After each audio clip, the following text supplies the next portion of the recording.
saan pa dito mga pangga. Chewable to. So, hindi siya yung nilulunok ganon. Chewable. Okay? Ayan, para sa candy, parang kumakain ng candy. Yun talaga yun. O, diba? Malalasahan mo yung konting asim. It's because vitamin C nga siya. O, diba? Yun lang talaga.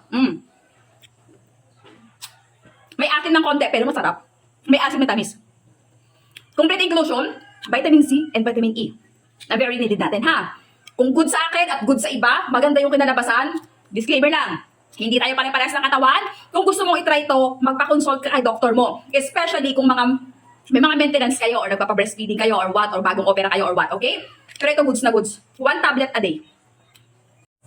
First time ko itong iinumin. As in, first time to. Pero Beb, ito, matagal na itong dumadaan sa FYP ko. Always talaga siyang dumadaan sa feed ko. Sa mismong blue app, sa orange app, Beb, laging nadaan to. At dito kay TikTok, laging nadaan to. Kaya na-curious talaga ako sa kanya. Pinadalhan niya tayo, Beb. Vitamin C and E, complete inclusion na in 1 tablet. Ang kagandahan sa kanya, Beb, FDA approved na. Nag-research muna ako sa kanya. Eto ha, disclaimer lang. Sa mga gustong sumubok ng vitamin C and vitamin E, na talagang needed naman ng katawan natin. At pag pinagsama mo yun, makikita mo naman talaga yung pinaka-appearance yan, Beb. Kakalabasan yan sa health natin. Beb, food supplement po ito. Mag-i-intake ako ng isa. Ito ha, kasi ako, okay lang sa akin uminom ng mga ganito, which is na yun naman talaga ang vitamins ko. Vitamin C and vitamin E. Ito lang talaga kasi, pina-upgrade lang, pinagsama in 1 tablet. O, diba? So, unique na talaga siya. So, mag-take ako mga pangga ko. Wala akong mga, ito guys, para to sa mga normal. As in na, walang mga ini-intake, walang mga, tawag dito, wala silang mga, ito, para sa mga walang maintenance. Okay, kung wala ka namang maintenance, go for